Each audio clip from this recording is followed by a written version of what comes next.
Hi, boys and girls. I'm getting ready to start reading chapter 1 of The Thief of Always. But I'd like to look at the table of contents. We've got some interesting titles here. Harvey, Half-Devoured, The Hidden Way, Pleasure in the Worm, A Death Between Seasons, The Prisoners, Seen and Unseen, A Present from the Past, Hungry Waters, What Do You Dream, Falling from Grace, Turnabout, What the Flood Gave Up and What It Took, The Fourth Part of Darkness, Time Was, New Nightmares, Back to the Happy Land, Cook, Cat, and Coffin, The Bitter Truth, Dust to Dust, The Thieves' Meat, Tricks and Temptations, Appetite, The War of Seasons, A Fledgling Thief, The Vortex, Living Proof. So with that, I will start The Thief of Always. So this is one of the illustrations by Clive Barker. Remember, they said that he is an illustrator himself. Harvey, Half-Devoured. The great gray beast February had eaten Harvey Swick alive. Here he was, buried in the belly of that smothering month, wondering if he could ever find his way through the cold coils that lay between here and Easter. He didn't think much of his chances. More than likely he'd become so bored as the hours crawled by that one day he'd likely simply forget to breathe. Then maybe people would get to wondering why such a fine young lad had perished in his prime. It would become a celebrated mystery which wouldn't be solved until some great detective decided to recreate a day in Harvey's life. Then and only then would the grim truth be discovered. The detective would first follow Harvey's route to school every morning, trekking through the dismal streets. Then he'd sit at Harvey's desk and listen to the pitiful drone of the history teacher and the science teacher and wonder how the heroic boy had managed to keep his eyes open. And finally, as the wasted day dwindled to dusk, he'd trace the homeward trek. And as he set foot on the step from which he had departed that morning, and people asked, as they would, why such a sweet soul as Harvey had died, he would simply shake his head and say, "It's very simple." "Oh?" the curious crowd would say, "Do tell." And brushing away a tear, the detective would reply, "Harvey Swick was eaten by the great gray beast February." It was a monstrous month, that was for sure, a dire and dreary month. The pleasures of Christmas, both sharp and sweet, were already dimming in Harvey's memory, and the promise of summer was so remote as to be mythical. There'd be a spring break, of course, but how far off was that? 5 weeks, 6? Mathematics wasn't his strong point, so he didn't irritate himself further by attempting and failing to calculate the days. He simply knew that long before the sun came to save him, he would have withered away in the belly of the beast. "You shouldn't waste your time sitting up here," his mom said when she came in and found him watching the raindrops chasing each other down the glass of the bedroom window. "I've got nothing better to do," Harvey said without looking around. "Well then, you can make yourself useful," his mom said. Harvey shuddered. Useful. That was another word for hard labor. He sprang up, marshalling his excuses. He hadn't done this, he hadn't done that, but it was too late. "You can start by tidying up this room," his mom said. And don't sit around wishing the days away, honey. Life's too short." "But that's a good boy." And with that, she left him to his muttering to himself. He stared around the room. It wasn't even untidy. There was 1 or 2 games scattered around, a couple of drawers open, a few clothes hanging out. Looked just fine. "I'm 10, he said to himself. Having no brothers or sisters, he talked to himself a good deal. "I mean, it's not like I'm a kid. I don't have to tidy up just because you say so. It's boring." He wasn't just muttering now, he was talking out loud. I want to. He went to the mirror and quizzed it. What do I want? The straw-haired, snub-nosed, brown-eyed boy he saw before him took his head. "I don't know what I want," he said. "I just know I'll die if I don't have some fun. I'll die." As he spoke, the window rattled.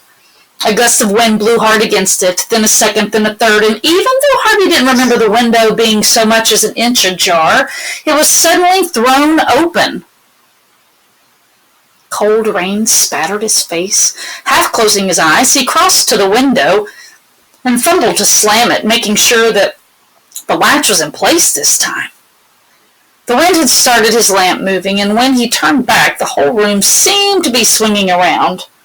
One moment, the light was blazing in his eyes, the next it was flooding the opposite wall, but in between the blaze and the flood, it lit the middle of his room, and standing there, shaking the rain off his hat, was a stranger.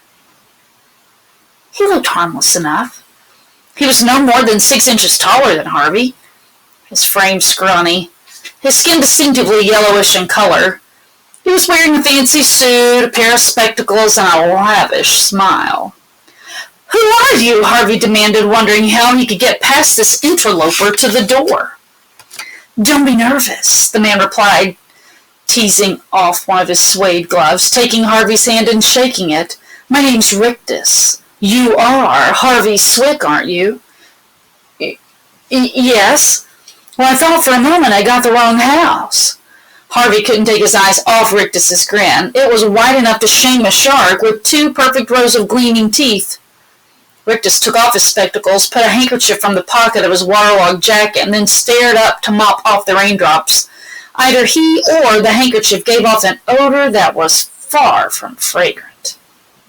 The smell, in truth, was flatulent. "You've got questions, I can see that," Rictus said to Harvey. "Yeah, ask away, I've got nothing to hide." "Well, how'd you get in here for one thing?" "Through the window, of course. It's a long way from the street." "Well, not if you're flying." "Flying? Of course. How else was I going to get around on a fall night like this? It was either that or a rowboat. Huh. We short folks got to watch out when it's raining this hard. One wrong step and you're swimming." He peered at Harvey quizzically. "Do you swim?" "In the summer, sometimes," Harvey replied, wanting to get back to this business of flying, but Rictus took the conversation in another direction entirely. "On nights like this," he said, "doesn't it seem like there'll never be another summer?" "Sure does," said Harvey. "You know, I heard you sighing a mile off, and I said to myself, there's a kid who needs a vacation." He consulted his watch. "If you've got the time, that is." "The time?" "For a trip, boy, for a trip. You need an adventure, young Swick. Somewhere out of this world." How did you hear me sighing when you were a mile away?" Harvey wanted to know. "Why should you care? I heard you, that's all that matters." "Is it magic of some kind?" "Maybe." "Well, why won't you tell me?" Rictus gave Harvey a beady stare. "I think you're too inquisitive for your own good, that's why," he said, his smile decaying a little. "If you don't help, that's fine by me, boy." He made a move toward the window. The wind was still gusting against the glass, as though eager to come back in and carry its passenger away. "Wait!" Harvey said. "For what?" "I'm sorry, I won't ask any more questions." Rictus halted, his hand on the latch. "No more questions, eh?" "I promise," said Harvey. I told you, I'm sorry." So you did. Rictus peered out at the rain. "I know a place where the days are always sunny," he said, "and the nights are full of wonders." "Could you take me there?" "We said no more questions, boy. We agreed." "Oh, yeah, I'm sorry. Being a forgiving sort, I'll forget you spoke, and I'll tell you this, if you want me to inquire on your behalf, I'll see if they've got room for another guest." "I'd like that." "I'm not guaranteeing anything," Rictus said, opening the latch. I understand." A wind gusted suddenly and blew the window wide. The light began to swing wildly. "Watch for me!" Rictus yelled above the din of the rain and the wind. Harvey started to ask him if he'd be coming back soon, but he stopped himself just in the nick of time. No questions, boy, Richter said. As he spoke, the wind seemed to fill up his coat. It rose around him like a black balloon, and he was suddenly swept out over the windowsill. Questions rot the mind, he hollered as he went. Keep your mouths shut, and we'll see what comes your way. And with that, the wind carried him off, the balloon of his coat rising like a black moon against the rainy sky.